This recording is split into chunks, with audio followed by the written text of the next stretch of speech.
plutôt au niveau de l'association 1+Bio, aujourd'hui sur des leviers par rapport à des politiques alimentaires.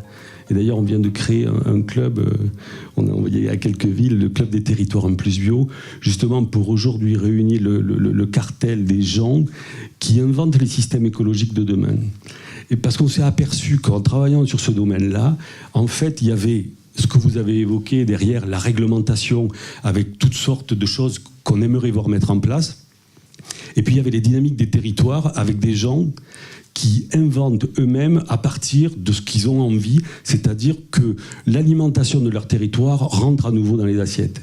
Et ça passe effectivement par le développement de la bio, mais ça passe aussi par le développement de toutes sortes d'agriculture méditerranéenne, du Grand Ouest, etc. Et ça pose un problème. Et ça pose un problème majeur parce qu'une fois que l'on veut mettre ces produits dits de qualité, il faut aller les pêcher, les chercher. Mais en même temps, c'est un signe des temps aujourd'hui. Et lorsqu'on souhaite remettre son territoire, s'approvisionner, on se retourne vers quoi? Vers aujourd'hui une chute du nombre de paysans. Je préférerais parler de paysans que de producteurs. Et cette chute-là, elle n'est pas un fantasme. Elle est dans tous les départements. Je vois, nous, donc, l'association, on travaille aussi bien sur Rhône-Alpes que sur le Sud-Est, que Sud-Ouest, avec l'Aquitaine. Et même des régions comme les Pyrénées-Atlantiques, qui étaient leaders en termes d'installations agricoles, ils étaient à 250 il y a 5 ans, installations par an. Oui. Aujourd'hui, ils sont à 110. Ce que je synthétiserai, c'est qu'il y a, au niveau des... Quand je dis les territoires, c'est les régions, les villes, les départements, etc. Il y a des gens aujourd'hui qui s'affranchissent effectivement du droit comme il faut manger et qui, aujourd'hui, innovent. Et on a des exemples, du coup, c'est pour ça qu'on a créé un club. Vous avez Montsartou qui crée une régie agricole pour être aujourd'hui autonome sur ses légumes. Alors c'est quoi une régie agricole? Régie agricole, c'est-à-dire qu'au lieu d'arroser des plantes dans les ronds-points, vous mettez quelqu'un à arroser des tomates qui va nourrir vos enfants. Ça fait sourciller personne aujourd'hui qu'on paye des jardiniers municipaux pour passer sur les ronds-points, mais il y a trop peu de gens aujourd'hui qui veulent mettre des employés municipaux pour corriger quelque chose. Montsartou, le problème, c'est le foncier hyper cher, pression immobilière, il n'y a pas assez d'agriculteurs qui s'installent, donc ils ne vont pas attendre le Messie pour s'installer, ils ont eux-mêmes essayé d'agir. C'est des maraîchers communaux, en fait, quoi. Maraîchers communaux, exactement. Il y a des journalistes éleveurs et il y a des maraîchers communaux. C'est dingue, hein?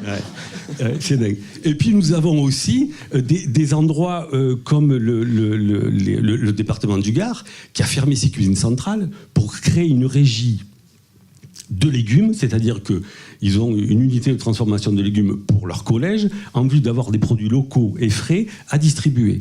On a les Pyrénées-Atlantiques qui ont créé des démarches sur les territoires pour acheter des bêtes sur pied.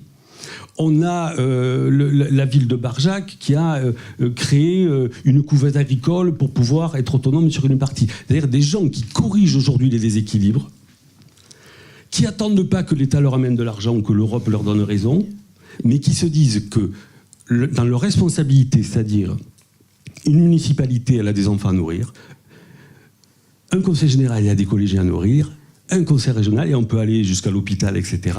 Et c'est ça la fabuleuse nouvelle, c'est que si on se pose les questions de quelle place on donne aux produits de nos territoires, on change aussi nos pratiques, on invente de nouveaux métiers, et on redonne à un moment donné de l'espoir, qui n'est pas de manger de la viande qui a été nourrie avec toute la chaîne injuste et irrationnelle au niveau écologique, mais bien par rapport à des défis de réancrer, de recréer du sens, l'endroit où on vit, où on aime y être. Voilà. Tout simplement, nous, ce qu'on observe donc, dans notre association, c'est les endroits où il y a eu des évolutions, c'est quand il y a eu des décisions politiques. C'est-à-dire que sur un territoire, il faut, si on est sur une restauration, il faut que l'élu qui a le pouvoir financier et le pouvoir de dynamiser quelque chose... C'est lui seul qui peut changer. C'est le point de départ. Il faut qu'il inscrive dans le marbre cette dimension et qu'après, effectivement,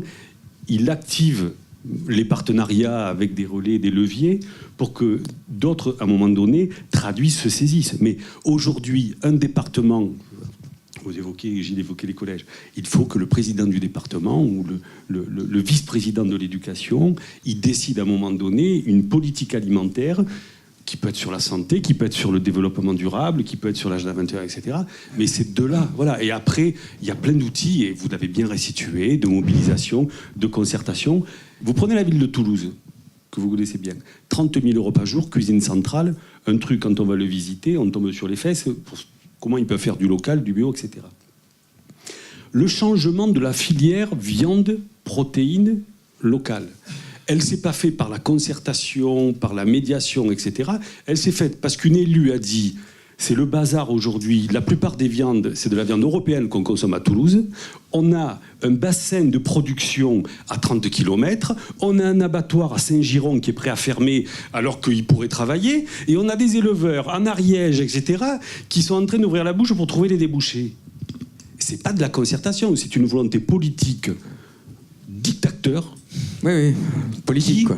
Oui, à un moment donné, qui se dit, ça ne peut plus durer, on accélère, et elle n'a pas mis un agronome, etc., pour faire la concertation. Elle était allée chercher quelqu'un qui, à un moment donné, a mouliné ses neurones, elle les a connectés, et elle est passée sur une prise de décision. Donc pour vous, juste réagir une seconde.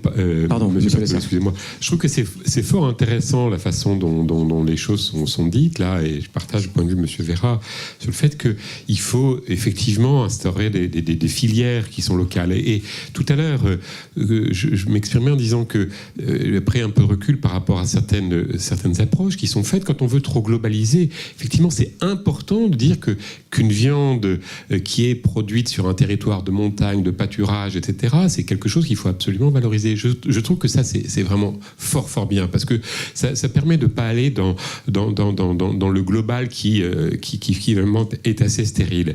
Par contre, là où je serais plus réticent, ce serait quand on imposerait, par exemple, je sais que ça se fait et que ça veut se faire en Allemagne ou ailleurs, qu'on imposerait un jour de repas végétarien. Ouais, là, c'est une décision politique aussi. Parce que là, on va rentrer dans...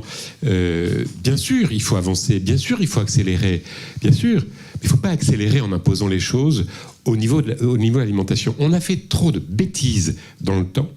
On continue à faire trop de bêtises en imposant des points de vue alimentaires, ou même s'ils sont fondés à certains égards. Et c'est vrai qu'il y a des problèmes économiques, mais qu'il faut résoudre au niveau économique, pas en disant aux gens vous devez aujourd'hui ne pas manger de viande. C'est pour ça que nous on a gardé cette formule qui était une formule alternative, qui était un choix conscient et finalement consenti, mais de façon très positive. Donc moi, je m'opposerais personnellement, je suis pas d'accord pour qu'on instrumentalise les choses. Par contre, qu'on fasse un travail de prise de conscience, oui. Et au niveau local, c'est excellent. Les initiatives qui sont prises sont vraiment excellentes. Je soutiens tout à fait, c'est très bien. Donc si je retiens de ce qu'on a dit pour l'instant dans le débat, la décision revient aux politiques si on veut impulser vraiment quelque chose, un changement profond.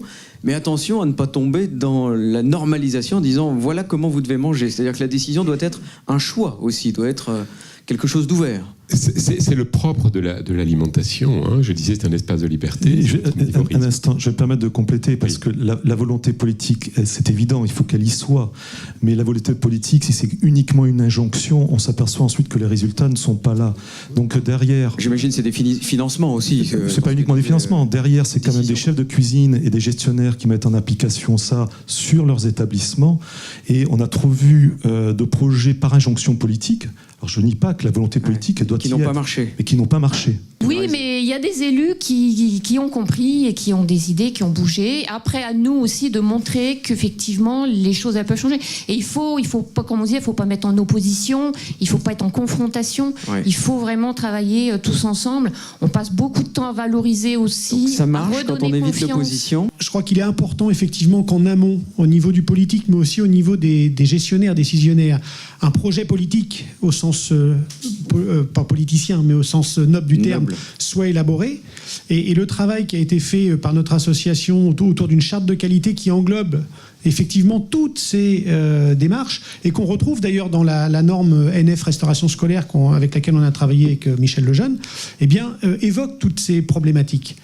Puisque au niveau de la restauration scolaire, on a bien évidemment des enjeux nutritionnels, nutritifs, mais aussi on a des enjeux sociaux, des enjeux d'intégration sociale, des enjeux de Mais ça socialisation. dépasse le cadre du repas. Voilà, qui dépasse largement le cadre nutritif. Hein. Donc tous ces enjeux de santé publique, etc., on les retrouve, ces enjeux éducatifs, on les retrouve au sein de la restauration. Et on doit construire effectivement en amont ce projet politique pour mener à bien la démarche.